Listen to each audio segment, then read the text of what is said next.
Olá, pessoal! Selecionei algumas questões simples ou fáceis do Enem de 2018. Inclusive, tem algumas que não dá para errar, hein? Olha, deixa aí nos comentários se você concorda comigo.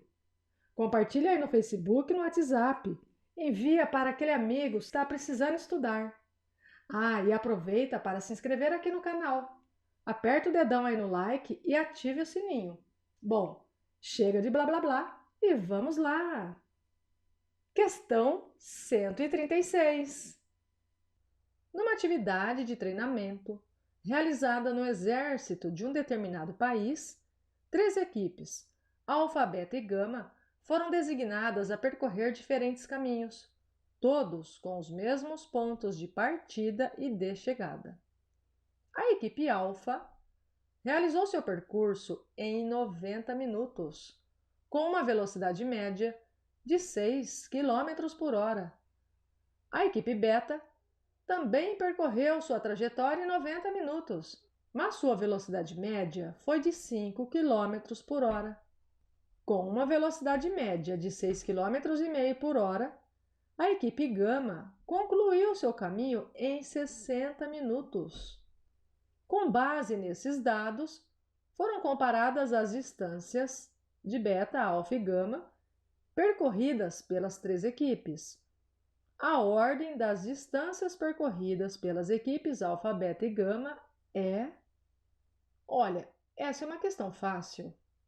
Veja bem, a equipe Alfa e a equipe Beta fizeram o percurso no mesmo tempo, ou seja, 90 minutos.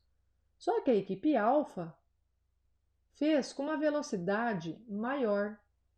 Então, por aqui já dá para saber que a distância de alfa é maior que a distância de beta. Assim, podemos excluir as alternativas B, C e E. Agora vamos fazer os cálculos.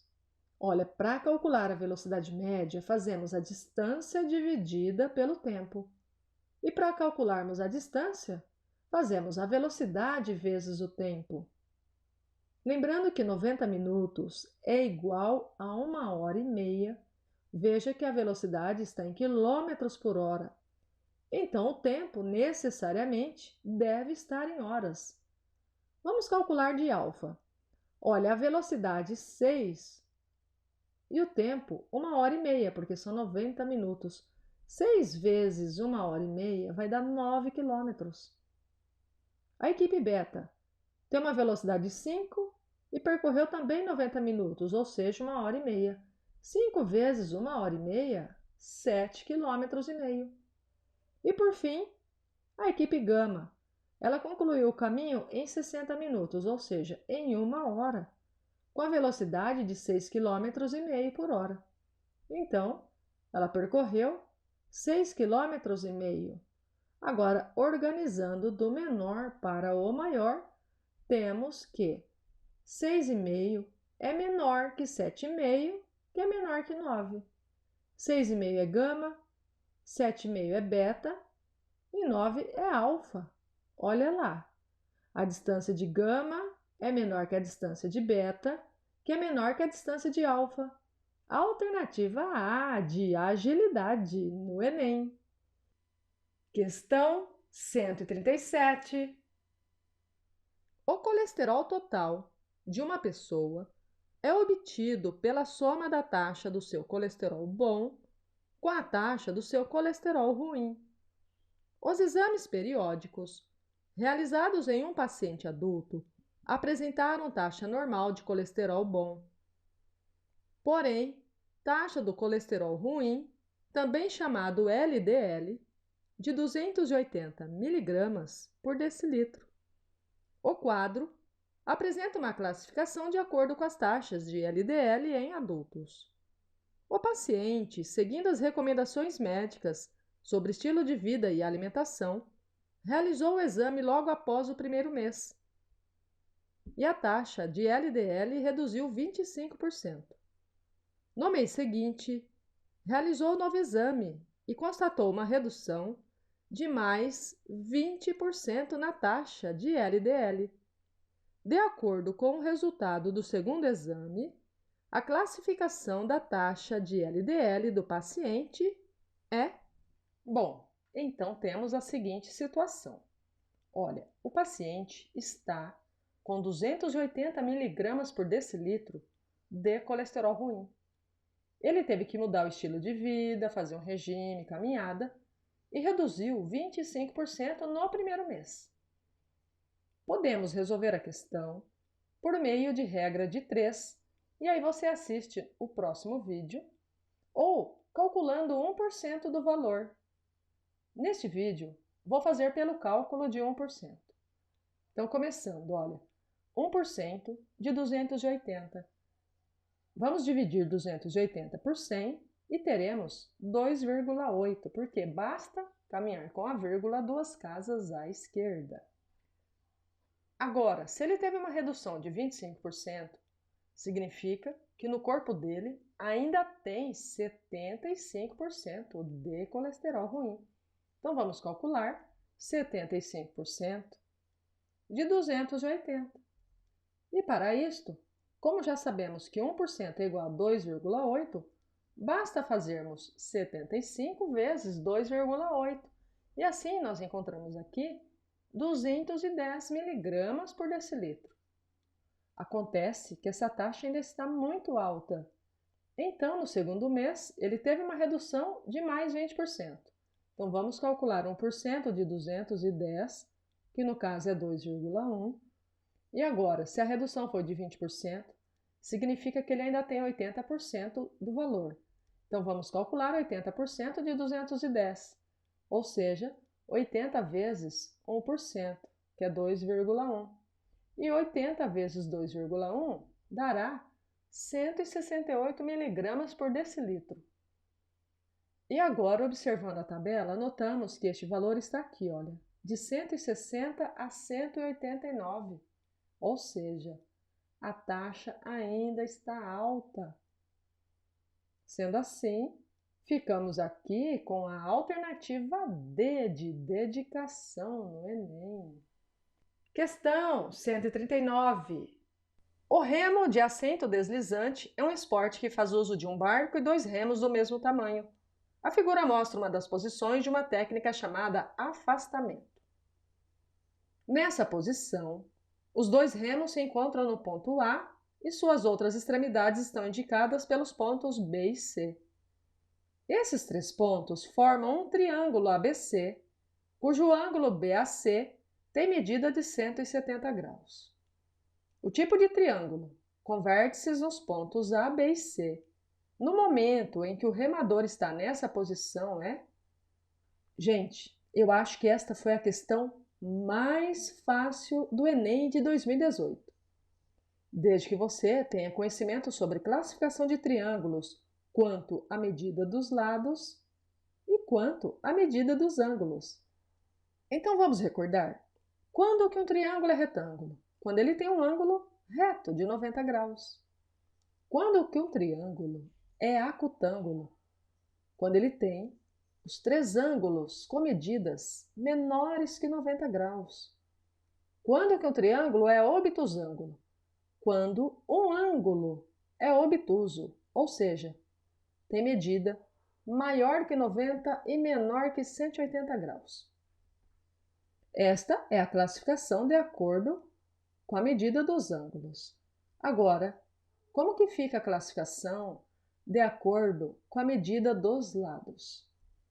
Aí podemos ter um triângulo escaleno, que é aquele que tem 3 lados com medidas diferentes. Temos ainda o triângulo equilátero, que é aquele que tem 3 lados com medidas iguais. E por fim, o triângulo isósceles, que é aquele que tem 2 lados com a mesma medida. Agora, observando a figura, nós temos aqui o triângulo ABC. E o ângulo BAC, ou seja, este ângulo aqui, ó, o A, é igual a 170 graus. Bom, 170 graus é maior que 90, menor que 180, então é um ângulo obtuso. Por isto, esse triângulo é obtusângulo. Agora, essa medida AB é igual a essa medida AC. E aqui temos um triângulo com dois lados de mesma medida, ou seja, um triângulo isósceles. Então, ele é obtusângulo e isósceles, alternativa E, de excelência no Enem. Questão 141. Um mapa é a representação reduzida e simplificada de uma localidade. Essa redução, que é feita com o uso de uma escala, mantém a proporção do espaço representado em relação ao espaço real. Certo mapa tem escala de 1 para 58 milhões. Considere que nesse mapa o segmento de reta que liga o navio à marca do Tesouro meça 7,6 centímetros. A medida real em quilômetro desse segmento de reta é... Olha, gente, essa questão é muito simples. Porém, você precisa saber um detalhe. Quando falamos que a escala é de 1 para 58 milhões, isso significa que 1 centímetro do mapa representa 58 milhões centímetros do espaço real. Então, queremos saber essa distância em quilômetros.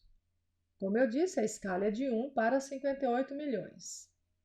Então, para encontrarmos a medida real, basta fazermos 7,6, que é a medida no mapa, vezes 58 milhões, multiplicando aqui 7,6 por 58 milhões, deixando os zeros de lado, colocando a vírgula lá no lugar certinho, encontramos 440 milhões e 800 mil centímetros.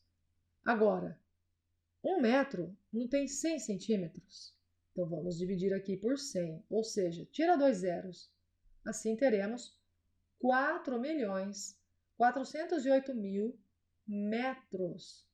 Lembre-se que 1 quilômetro é igual a 1.000 metros. Então, vamos dividir por 1.000.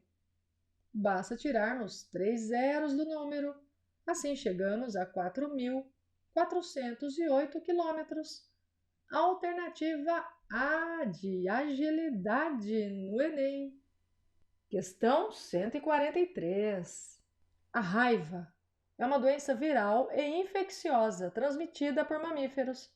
A campanha nacional de vacinação antirrábica tem o objetivo de controlar a circulação do vírus da raiva canina e felina, prevenindo a raiva humana. O gráfico mostra a cobertura, porcentagem de vacinados da campanha em cães nos anos de 2013, 2015 e 2017, no município de Belo Horizonte, em Minas Gerais. Os valores das coberturas dos anos de 2014 e 2016 não estão informados no gráfico e deseja-se estimá-los. Para tal, levou-se em consideração que a variação na cobertura de vacinação da campanha antirrábica nos períodos de 2013 a 2015 e de 2015 a 2017 deu-se de forma linear. Qual teria sido a cobertura dessa campanha no ano de 2014? Olha, mais uma questão super fácil no Enem, gente. Temos aqui a porcentagem, olha, de 2013 e 2015 e queremos saber aqui, olha, em 2014. Veja que está informando que a queda foi de forma linear. Sendo assim, podemos resolver assim, olha, vamos calcular a média de 67 e 59, para isto basta somar os dois números e dividir por 2. 67 mais 59 vai dar 126. Dividido por 2, 63%, só isso. Ou, se preferir, você também pode resolver assim. 67 menos 59, que é igual a 8. Então, ali, olha, de 67 a 59, teve uma queda de 8%. 4% para o lado de cima e 4% para o lado de baixo. Daí, fazemos 67 menos 4 ou 59 mais 4, chegando-se aos 63%. Alternativa B, de beleza no Enem. Questão 146. Minecraft é um jogo virtual que pode auxiliar no desenvolvimento de conhecimentos relacionados a espaço e forma. É possível criar casas, edifícios, monumentos e até naves espaciais, tudo em escala real, através do empilhamento de cubinhos. Um jogador deseja construir um cubo com dimensões 4 por 4 por 4. Ele já empilhou alguns dos cubinhos necessários conforme a figura.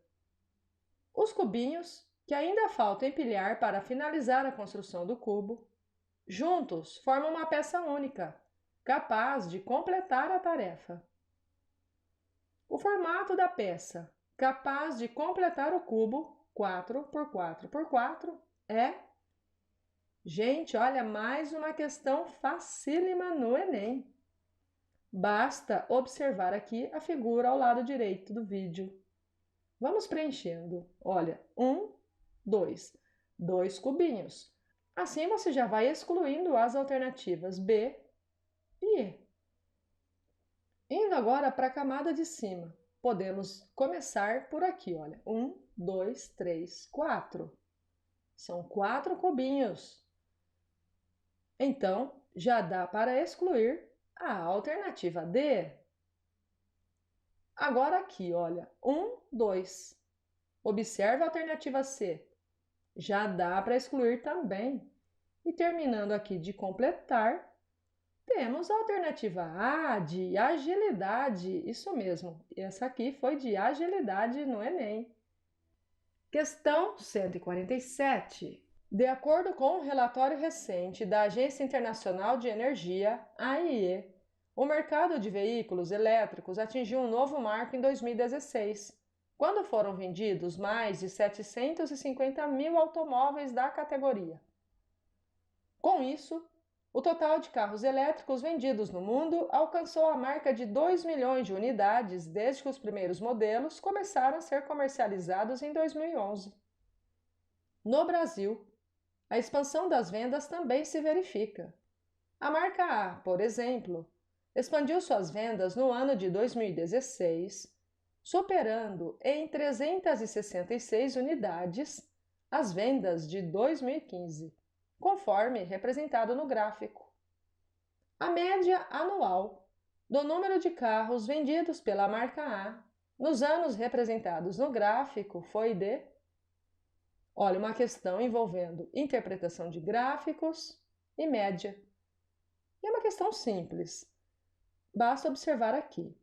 Está dizendo que, em 2016, as vendas foram superadas em 360 unidades as vendas de 2015. Olha bem, então, esses 3 carrinhos estão representando 360 unidades. Logo, cada carrinho aqui no gráfico está representando 120 unidades. Então, em 2014, foram 120 unidades. Em 2015, foram 240, porque 2 vezes 120, 240. E em 2016, 5 carrinhos vezes 120 é igual a 600. Ou você faz 360 mais 240. E no caso, encontrará 600.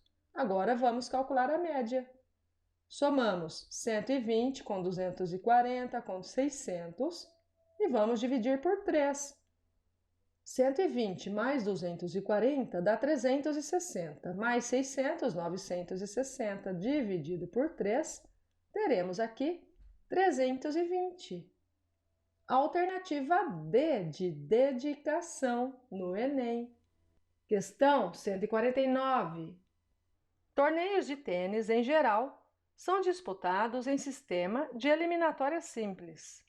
Nesse sistema, são disputadas partidas entre 2 competidores, com a eliminação do perdedor e promoção do vencedor para a fase seguinte.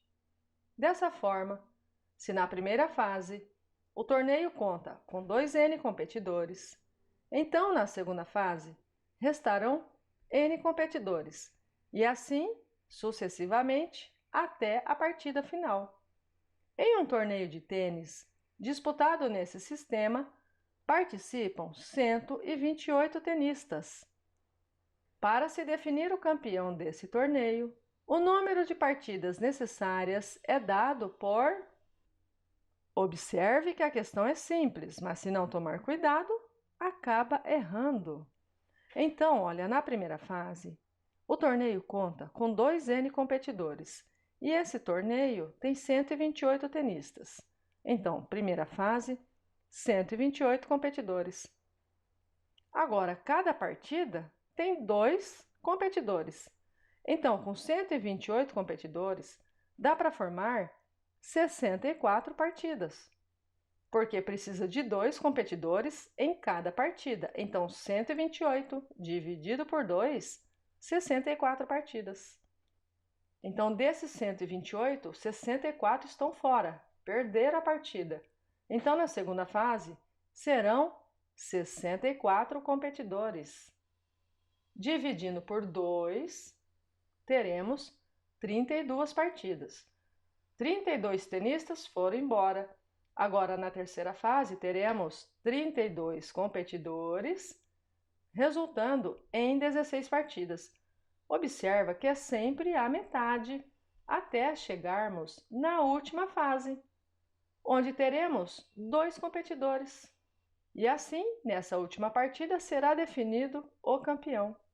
Então, quantas partidas? Olha, 64, 32, 16, 8, 4, 2 e 1. A alternativa E, de excelência no Enem. Questão 151. De acordo com a Lei Universal da Gravitação, proposta por Isaac Newton, a intensidade da força gravitacional, F, que a Terra exerce sobre um satélite em órbita circular, é proporcional à massa m do satélite e inversamente proporcional ao quadrado do raio r da órbita. Ou seja, F é igual a k vezes m sobre r ao quadrado.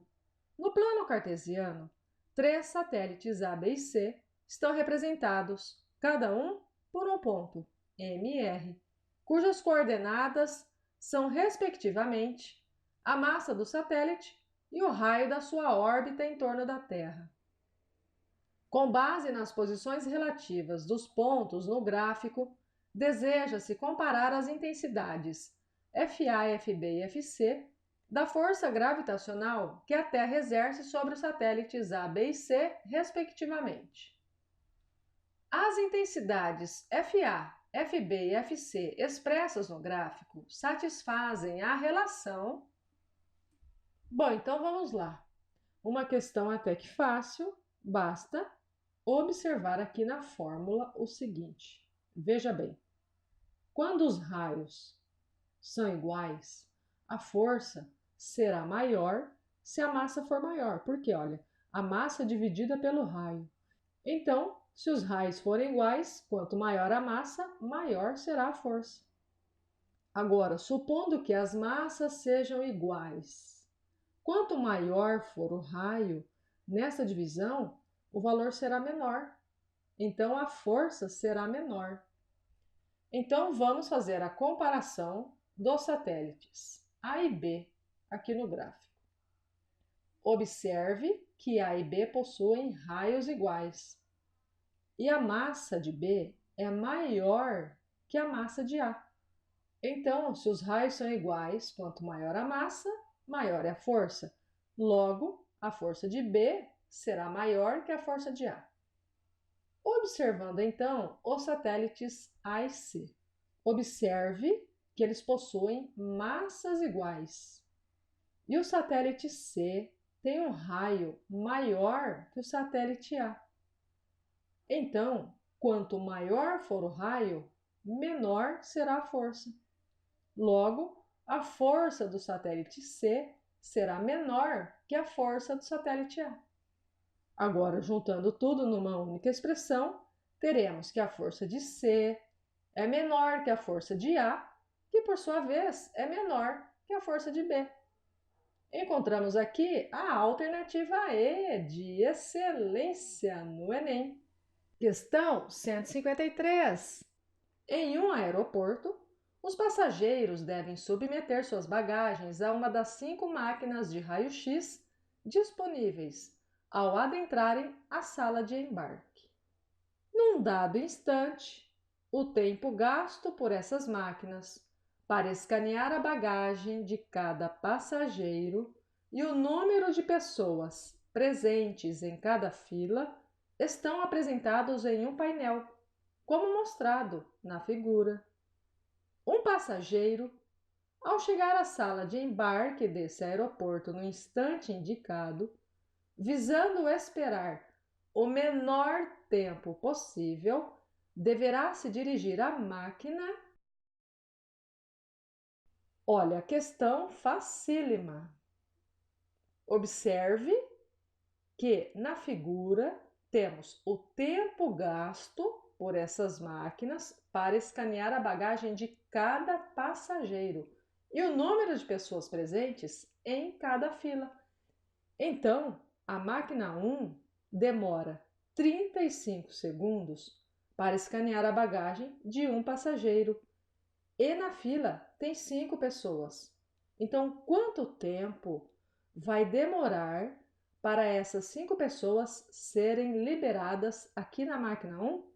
Basta fazermos 5 vezes 35 ou 35 vezes 5, que é igual a 175 segundos.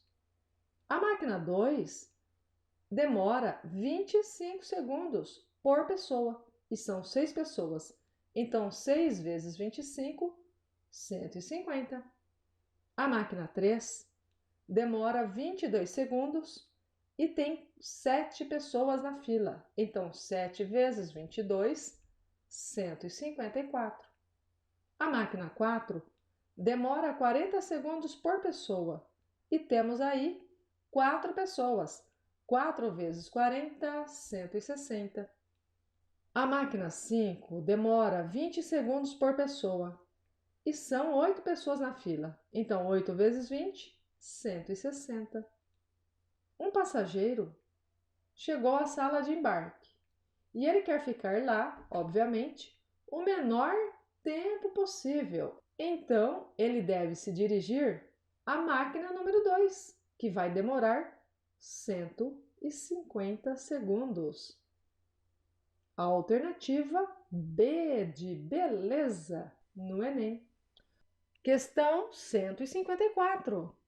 A Comissão Interna de Prevenção de Acidentes, CIPA, de uma empresa, observando os altos custos com os frequentes acidentes de trabalho ocorridos, fez, a pedido da diretoria, uma pesquisa do número de acidentes sofridos por funcionários.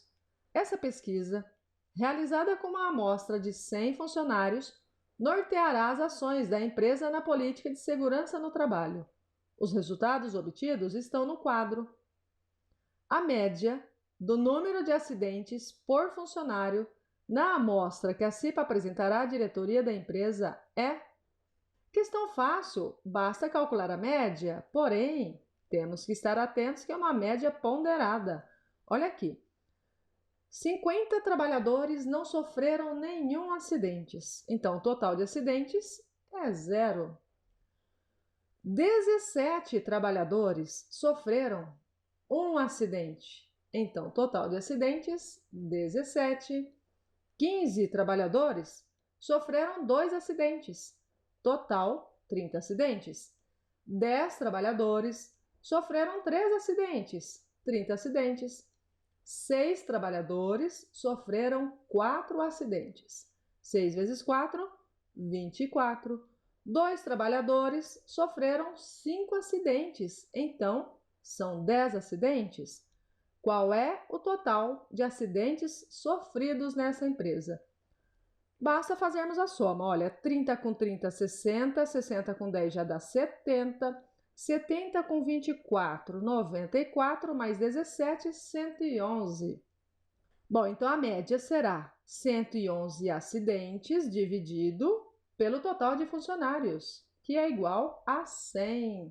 111 dividido por 100, pula lá 2 casinhas à esquerda e obtém 1,11. Alternativa D de dedicação no Enem. Questão 155.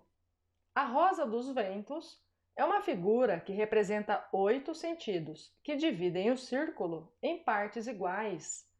Uma câmera de vigilância está fixada no teto de um shopping e sua lente pode ser direcionada remotamente através de um controlador para qualquer sentido. A lente da câmera está apontada inicialmente no sentido oeste e o seu controlador efetua 3 mudanças consecutivas, a saber, primeira mudança, 135 graus no sentido anti-horário. Segunda mudança, 60 graus no sentido horário. Terceira mudança, 45 graus no sentido anti-horário.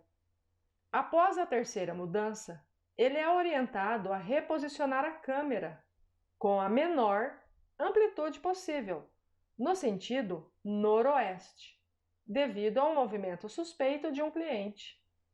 Qual mudança de sentido o controlador deve efetuar para reposicionar a câmera? Olha, então no shopping tem uma câmera, ela está aqui posicionada para o sentido oeste e o controlador efetuará 3 mudanças. Então, vamos começar colocando os graus. Olha, 0, aqui eu tenho 90, 180, 270. Entre 0 e 90, temos 45 graus. Então, 90 mais 45, teremos aqui 135. 180 mais 45, 225. E 270 mais 45, 315. Bom, a primeira mudança será realizada 135 graus no sentido anti-horário, ou seja, no sentido contrário aos ponteiros do relógio. Então, observando aqui, olha, temos que fazer 180 mais 135, 315. Então, a câmera ela se posicionará aqui, no sudeste. A partir daí, será feita uma segunda mudança, 60 graus no sentido horário, ou seja, no sentido dos ponteiros do relógio. Então, eu tenho que fazer 315 menos 60. E aí a câmera ficará posicionada mais ou menos aqui. Na terceira mudança, será 45 graus no sentido anti-horário. Então, 255 mais 45. E a câmera ficará posicionada aqui nos 300 graus. Agora, perceba o seguinte. O controlador ele vai reposicionar a câmera com a menor amplitude possível no sentido noroeste. Veja bem onde está lá o noroeste. E ele quer a menor amplitude possível. Então, será que ele irá com a câmera no sentido anti-horário ou no sentido horário? Já dá para perceber que é no sentido horário. Então, faremos 300, que é onde ela está posicionada, menos 135 para saber quantos graus ela deverá girar. E aqui encontramos 165, ou seja, 165 graus no sentido horário. Alternativa E de excelência no Enem. Questão 156. Na teoria das eleições, o método de borda sugere que, em vez de escolher um candidato, cada juiz deve criar um ranking de sua preferência para os concorrentes. Isto é, criar uma lista com a ordem de classificação dos concorrentes. A este ranking é associada uma pontuação. 1 ponto para o último colocado no ranking, 2 pontos para o penúltimo, 3 para o antepenúltimo e assim sucessivamente. Ao final, soma-se a pontuação atribuída a cada concorrente por cada um dos juízes. Em uma escola, houve um concurso de poesia no qual 5 alunos concorreram a um prêmio, sendo julgados por 25 juízes. Para a escolha da poesia vencedora, foi utilizado o método de borda. Nos quadros estão apresentados os rankings dos juízes e a frequência de cada ranking. A poesia vencedora foi a de... Olha, é uma questão um pouco trabalhosa. Então vamos lá. Temos na tabela ao lado direito a frequência de cada ranking. Então, olha, 4 juízes formaram o ranking 1. 9 juízes formaram o ranking 2. 7 juízes para o ranking 3 e 5 juízes para o ranking 4. Está dizendo também que ao ranking é associada uma pontuação. Olha, 1 ponto para o último colocado no ranking, 2 pontos para o penúltimo, 3 no antepenúltimo e assim sucessivamente. Então, quer dizer que o primeiro colocado em cada ranking receberá 5 pontos. Então, agora vamos ver a pontuação de cada um. Aqui no ranking 1. Então, olha, 4 juízes fizeram este ranking. Primeiro a Ana, depois a Bia, depois o Caio, depois a Dani e depois o Edu. Então, a Ana, como ficou em primeiro lugar, ela terá 5 pontos. Como tem uma frequência de 4 juízes, ela obterá aqui 20 pontos, porque 4 vezes 5 dá 20. Agora a Bia, segundo lugar, 4 pontos vezes 4 juízes, 4 vezes 4, 16. E aí você já percebe que aqui, olha, tem uma tabuadinha do 4. Agora vamos para o ranking 2. 9 juízes escreveram o ranking dessa forma. A Dani ficou em primeiro lugar, recebeu 5 pontos. Então, 5 vezes 9, 45. O Caio, 4 vezes 9, 36. O Edu, 3 vezes 9, 27. Daí você já percebe que aqui você tem a tabuada do 9. O ranking 3. São 7 juízes que escreveram o ranking dessa forma. A Bia ficou em primeiro lugar e ganhou 5 pontos. Então, 5 vezes 7, 35. A Ana foi 4. 4 vezes 7, 28. E aqui você percebe, então, a tabuada do 7 decrescendo.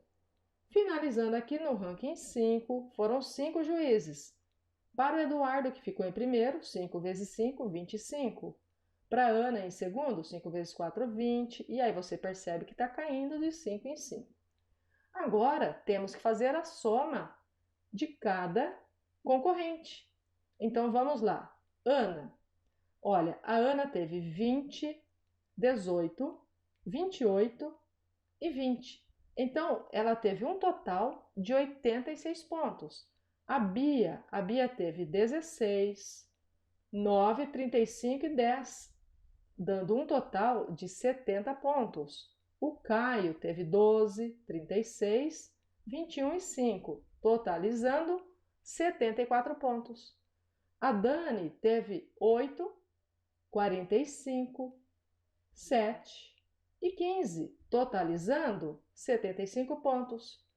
E o Edu teve 4 pontos, 27, 14 e 25, totalizando 70 pontos. Então, qual foi a poesia vencedora? Olha, pelo total de pontos, foi a poesia da Ana, com 86 pontos. A alternativa E de excelência no Enem. Questão 158. Um artesão possui potes cilíndricos de tinta cujas medidas externas são 4 centímetros de diâmetro e 6 centímetros de altura. Ele pretende adquirir caixas organizadoras para armazenar seus potes de tinta, empilhados verticalmente, com tampas voltadas para cima, de forma que as caixas possam ser fechadas. No mercado, existem 5 opções de caixas organizadoras com tampa, em formato de paralelepípedo reto-retângulo, vendidas pelo mesmo preço, possuindo as seguintes dimensões internas. Qual desses modelos o artesão deve adquirir para conseguir armazenar o maior número de potes por caixa? Bom, então o artesão possui potes cilíndricos que têm medidas externas de 4 centímetros de diâmetro e 6 centímetros de altura. Ele pretende comprar caixas onde caibam o maior número possível de potes cilíndricos. E essas caixas, elas têm formato de paralelepípedo, reto, retângulo. Então agora vamos fazer uma análise dos modelos para saber em qual deles caberão mais potes cilíndricos. Veja bem, temos aí na tabela o comprimento, a largura e a altura das caixas. Se o pote cilíndrico tem 4 centímetros de diâmetro, então devemos dividir o comprimento e a largura por 4, para saber quantos potes caberão no comprimento e na largura. Como a altura do pote cilíndrico é igual a 6 centímetros, então na altura nós vamos fazer a divisão por 6. Então acompanhe aqui no modelo 1. Olha, 8 dividido por 4 dá 2, 8 dividido por 4, 2, e 40 dividido por 6 é igual a 6. E 40 na altura quer dizer que caberão 6 potes, vai sobrar aí um pequeno espaço, tá? Porque 6 vezes 6 é igual a 36, concorda? Bom, qual é o significado disso? Veja, olha, 2 potes no comprimento, 2 potes no comprimento, 2 potes na largura, então seriam 4 potes. Agora, na altura, cabem 6 potes. Então, quantos potes caberão dentro desta caixa do modelo 1? Basta multiplicarmos 2 do comprimento por 2 da largura por 6 da altura. E assim percebemos que nessa caixa caberão 24 potes. Vamos fazer o mesmo para os outros modelos, só que agora não preciso mais fazer o desenho. Então, no modelo 2, temos 8 dividido por 4, 2, 20 por 4, 5, 14 por 6, dá 2, e sobram 2. Então, olha, 2 vezes 5, 10 vezes 2, 20. No modelo 3, 18 dividido por 4, caberão 4 potes. 5 dividido por 4, caberá um pote, claro que aqui está sobrando uma folga, né? E na altura, 35 dividido por 6 dá 5, também está sobrando ali uma folga na altura. 4 vezes 1, 4, vezes 5, 20. No modelo 4, 20 por 4, 5, 12 por 4, 3, 12 por 6, 2. 5 vezes 3, 15, 15 vezes 2, 30. No modelo 5, 24 por 4 dá 6, 8 por 4, 2, 14 por 6, 2, e vai sobrar aí uma folga de 2 centímetros. Então, 6 vezes 2, 12, 12 vezes 2, 24. Agora vamos à pergunta: qual desses modelos o artesão deve adquirir para armazenar o maior número de potes por caixa? Veja que é na caixa 4 que caberão 30 potes. Então aqui temos a alternativa D de dedicação no Enem. Questão 159. A prefeitura de um pequeno município do interior decide colocar postes para a iluminação ao longo de uma estrada retilínea, que inicia em uma praça central e termina numa fazenda na zona rural. Como a praça já possui iluminação, o primeiro poste será colocado a 80 metros da praça, o segundo a 100 metros, o terceiro a 120 metros e assim sucessivamente, mantendo-se sempre uma distância de 20 metros entre os postes, até que o último poste seja colocado a uma distância de 1.380 metros da praça. Se a prefeitura pode pagar no máximo R$ 8.000 por poste colocado, o maior valor que poderá gastar com a colocação desses postes é... Bom, aqui temos uma questão sobre PA, que pode também ser resolvida assim, só que com cuidado. Olha, o primeiro poste está colocado a 80 metros, o segundo a 100, depois 120, 140 e assim sucessivamente, até chegar ao 1380. Como calcular aqui quantos postes? Aí nós fazemos o seguinte: de 80 a 1380 temos 1.300 metros. A distância de 80 a 100, de 100 a 120, de 120 a 140 é 20. Então, 1.300 dividido por 20 é igual a 65 intervalos. Olha, 65 intervalos não significa que são 65 postes. Porque tem o primeiro poste e o último poste. Então, se você analisar, olha, eu tenho aqui dois intervalos. De 80 a 100 e de 100 a 120 são dois intervalos. Porém, nós temos ali três números, que correspondem a três postes. Então, eu tenho que pegar aqui o 65 e somar 1, dando 66 postes. Como a prefeitura vai pagar no máximo R$ 8.000 por poste, então vamos fazer 66 vezes 8.000. Teremos aqui R$ 528.000. Bom, agora se você quiser resolver pela fórmula da progressão aritmética, da PA, você deve proceder da seguinte maneira. Primeiro, saber a fórmula. A fórmula do termo geral. A n é igual a 1 mais n menos 1 vezes r. Aí vamos aos dados. A razão é 20, porque os postes estão a 20 metros um do outro. O A1 é onde está o primeiro poste, 80. O AN é onde está o último poste, 1.380. Queremos encontrar o valor de n. Então basta substituirmos na fórmula. AN 1.380, A1 80, mais n menos 1, vezes a razão, que é 20. Vamos trazer o 80 aqui para o primeiro membro, trocando-se o sinal. Então, 1.380 menos 80, 1.300. Compare as operações que estão surgindo aqui na fórmula com aquelas que eu fiz aqui ao lado. E aí você percebe que, basicamente, é a mesma coisa. Agora, n menos 1 vezes 20. Olha, agora ao invés de eu passar o 20 lá para o primeiro membro dividindo, eu posso simplificar aqui. Então, 1.300 dividido por 20, olha, 65. 65 é igual a n menos 1. Vou passar o 1 para junto do 65 e aí terei 66. Cada poste vale R$ 8.000, então 8.000 vezes 66, R$ 528.000. Observe que você pode raciocinar ou conhecer a fórmula. De qualquer forma, você consegue chegar na alternativa C, de confiança, no Enem. Questão 160.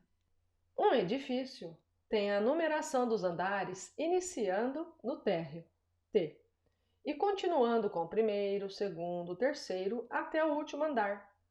Uma criança entrou no elevador e, tocando no painel, seguiu uma sequência de andares, parando, abrindo e fechando a porta em diversos andares. A partir de onde entrou a criança, o elevador subiu 7 andares. Em seguida, desceu 10, desceu mais 13, subiu 9, desceu 4 e parou no quinto andar, finalizando a sequência. Considere que no trajeto seguido pela criança, o elevador parou uma vez no último andar do edifício. De acordo com as informações dadas, o último andar do edifício é o... Olha, questão fácil, porém tem aí uma pegadinha e quem não prestou atenção errou. Vamos lá. Onde a criança está? Não sei. Ela está no andar X. Daí, ela subiu 7 andares, desceu 10, desceu mais 13, subiu 9, desceu 4 e parou no quinto andar. Olha lá então a igualdade, igual a 5. Vamos fazer esse cálculo? Vamos somar os positivos? 7 com 9, 16. E vamos somar os negativos? 10 com 13 dá 23, com 4, 27. Agora, 16 menos 27 é igual a negativo 11, certo? Passando-se 11 para o segundo membro, teremos 5 mais 11, 16. Gente, muita gente assinalou a alternativa A. Mas a resposta não é esta. Veja que queremos saber qual é o último andar do edifício. O 16º andar é de onde ela partiu. Ela partiu do 16º. Daí ela subiu 7.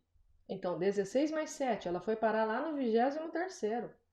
Daí ela desceu 10, veio para o 13º. Daí ela desceu mais 13. Então, parou no térreo. Do térreo, ela subiu 9, então foi para o 9º andar. E do 9º, ela desceu 4 e foi parar no 5º andar. Observando agora esses números 23, 13, 9 e 5, qual é o último andar deste edifício? Acertou quem assinalou 23. A alternativa C, de confiança no Enem. Questão 164. A transferência eletrônica disponível, TED, é uma transação financeira de valores entre diferentes bancos.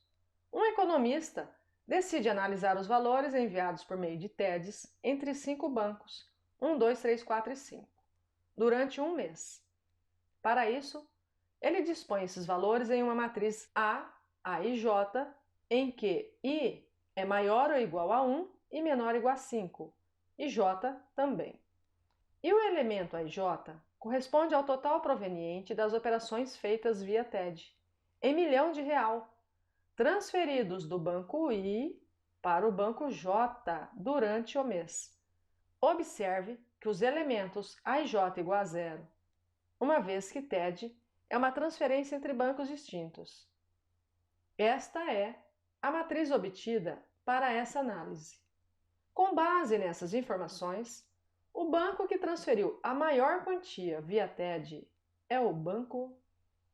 Olha, a questão é fácil, mas vamos prestar atenção no seguinte. A transação é feita entre diferentes bancos. Por isso, na diagonal principal só aparecem zeros. O elemento AIJ corresponde ao total proveniente das operações em milhão de real transferidos do banco I para o banco J. Então, aqui na primeira linha, olha, vamos fazer a análise. A1 não teve transferência, porque a transferência é entre bancos diferentes. O segundo termo, A12, está marcado ali, ó, 2, quer dizer que foram 2 milhões do banco 1 para o banco 2. A13, não houve transferência para o banco 3. A14, houve a transferência de 2 milhões do banco 1 para o banco 4. A15, houve a transferência de 2 milhões do banco 1 para o banco 5. Então, quer dizer que o banco 1 transferiu 6 milhões de reais. Agora, o banco 2. Olha, o banco 2 transferiu 2 milhões para o banco 3 e 1 milhão para o banco 4, ou seja, 3 milhões. Bom, agora você já percebeu que é só fazer a soma destes números às linhas. Então, o banco 3 transferiu 5 milhões, o banco 4, 4 milhões, e o banco 5, 3 mais 1, 5 milhões. Logo, o banco que transferiu a maior quantia foi o banco 1, a alternativa A, de agilidade, no Enem. Questão 167. Devido ao não cumprimento das metas definidas para a campanha de vacinação contra a gripe comum e o vírus H1N1 em um ano, o Ministério da Saúde anunciou a prorrogação da campanha por mais uma semana. A tabela apresenta as quantidades de pessoas vacinadas dentre os 5 grupos de risco até a data de início da prorrogação da campanha. Qual é a porcentagem do total de pessoas desses grupos de risco já vacinadas? Uma questão muito simples de porcentagem. Olha, precisamos saber qual é o total da população em milhão. Então, vamos somar 4 milhões e meio, mais 2,5, mais meio, mais 20,5. Temos aqui um total de 30 milhões. Também precisamos saber qual é o total de população já vacinada. Vamos somar aqui. Olha, 0,9 mais 1, 1,9 mais 1,5, 3,4, mais 0,4 vai dar 3,8, somado com 8,2 dará 12 milhões. Então, temos aqui algumas formas de resolução para essa questão. Primeiro, 12 milhões representa quanto de 30 milhões? Podemos simplificar aqui por 6 e teremos 2/5. Olha, escrever em porcentagem significa que o denominador tem que ser 100. Então, 5 vezes quanto que vai dar 100? 5 vezes 20. O mesmo vamos fazer aqui em cima. Então, 2 vezes 20, 40. 40%. Ou ainda, a partir aqui desses 2/5, podemos dividir 2 por 5. Como não dá para dividir 2 por 5, colocamos aqui um 0, vírgula. Desce um 0 aqui, olha, 20 por 5 vai dar 4. 0,4 é igual a 40%. Ou você pode ainda aplicar a regra de 3. 30 corresponde a 100%. 12 corresponde a x. Multiplicando aqui em cruz, teremos que 30x é igual a 1.200. Passando aqui o 30 dividindo, x é igual a 40%. A alternativa D, de dedicação no Enem. Questão 169. Um quebra-cabeça consiste em recobrir um quadrado com triângulos, retângulos e isósceles, como ilustra a figura. Uma artesã confecciona um quebra-cabeça como descrito, de tal modo que a menor das peças é um triângulo, retângulo isósceles, cujos catetos medem 2 centímetros. O quebra-cabeça, quando montado, resultará em um quadrado cuja medida do lado em centímetro é... Vamos lá? Olha, eu adoro fazer questões desse tipo. O que temos aqui? Triângulos, retângulos isósceles. Então, além dele ser um triângulo retângulo, que é aquele que tem um ângulo de 90 graus, ele é isósceles. Então, ele tem os 2 catetos com a mesma medida. Está dizendo que a artesã começou a confecção pelo triângulo menor, aqui embaixo, olha, cujos catetos medem 2 centímetros. E aí ela foi confeccionando e montando até chegar ao quadrado. Bom, gente, para a gente chegar lá na medida do quadrado, a gente vai ter que ir descobrindo os catetos desses triângulos que ela foi criando. Então aqui, olha, temos um ângulo de 90 graus, queremos saber a hipotenusa. Vamos aplicar o tão velho e conhecido Teorema de Pitágoras. Hipotenusa ao quadrado é igual a 2 ao quadrado mais 2 ao quadrado. 2 ao quadrado é igual a 4, então 4 mais 4 são 8. Logo, a hipotenusa será igual à raiz quadrada de 8. Olha, não é necessário fazer a decomposição da raiz quadrada de 8. Então, já vamos colocar aqui, ó, raiz quadrada de 8, essa medida. Aí temos este outro triângulo, que também é retângulo e isósceles. Então, aqui também mede raiz de 8. Essa é a hipotenusa. Teorema de Pitágoras nela. Hipotenusa ao quadrado é igual a raiz quadrada de 8 ao quadrado mais a raiz quadrada de 8 ao quadrado. Quanto que é a raiz quadrada de 8 elevado ao quadrado? Olha, basta você simplificar o índice do radical com o expoente 2, e assim você obterá 8. Ou então você faz 8 ao quadrado, que é igual a 64, e a raiz quadrada de 64 é 8. Bom, mas aqui basta você saber que aquilo ali é igual a 8. E 8 mais 8 são 16, e a raiz de 16 é igual a 4. Então, aqui mede 4. Se este retângulo também é retângulo isósceles, aqui também é 4, e vamos agora calcular essa hipotenusa. Olha, 4 ao quadrado mais 4 ao quadrado. 16 mais 16, 32. Raiz quadrada de 32. Colocando lá, raiz quadrada de 32. Também é retângulo isósceles, vamos encontrar a hipotenusa. Olha, raiz de 32 ao quadrado mais raiz de 32 ao quadrado será igual a quanto? Apenas 32. Por quê? Você simplifica o índice do radical com o expoente 2. 32 mais 32 dá 64, cuja raiz quadrada é igual a 8. Aqui mede 8. Logo aqui também, porque aí também temos um triângulo, retângulo e isósceles. Aliás, aqui só temos triângulos, retângulos e isósceles, lembra disso. Queremos saber a medida do lado do quadrado. Olha lá. Encontramos, olha, 8 mais 4 mais 2, que é igual a 14 centímetros. Alternativa A, de agilidade no Enem. Questão 173.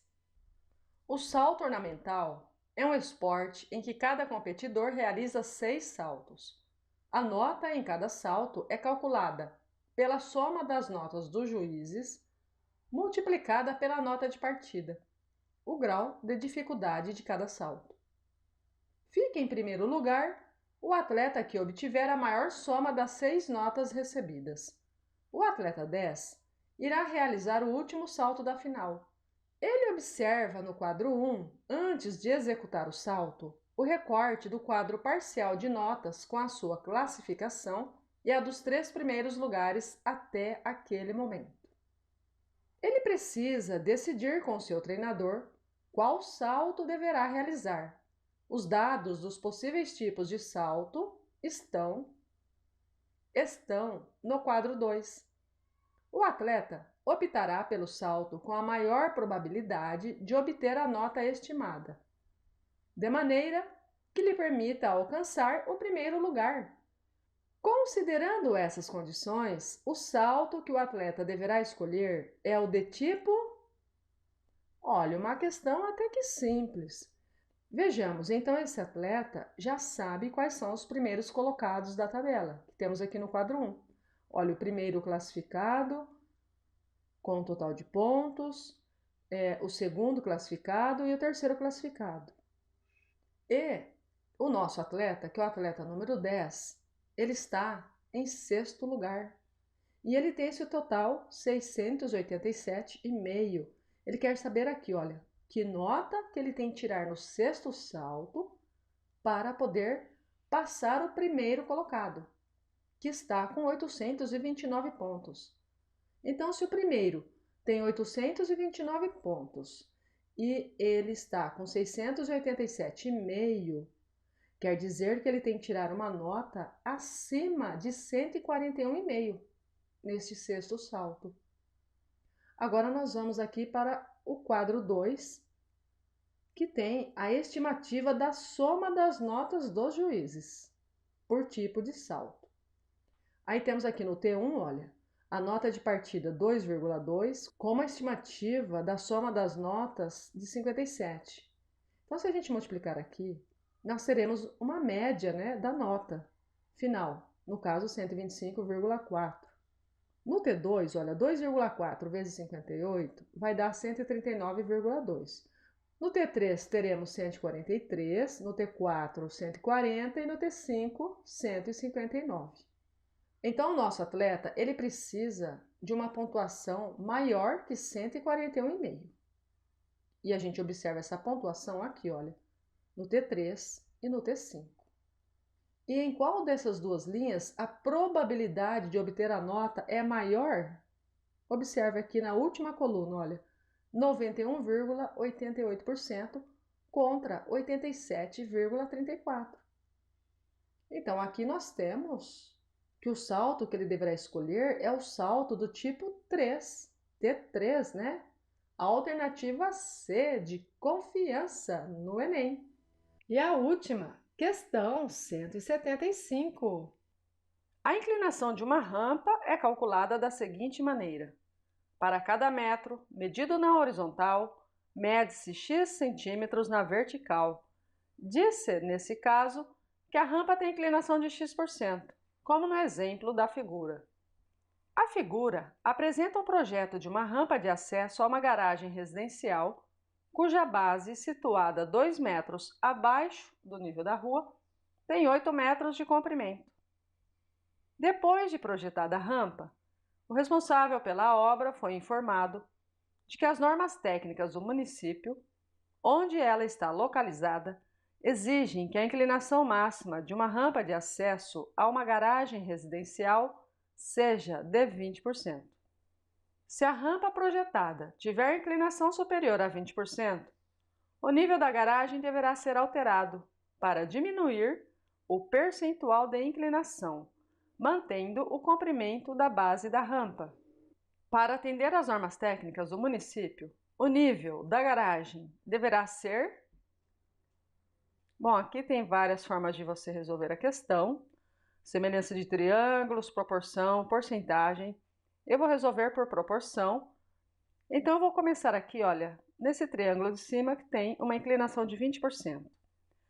Veja que 20 centímetros é igual a 0,2 metros.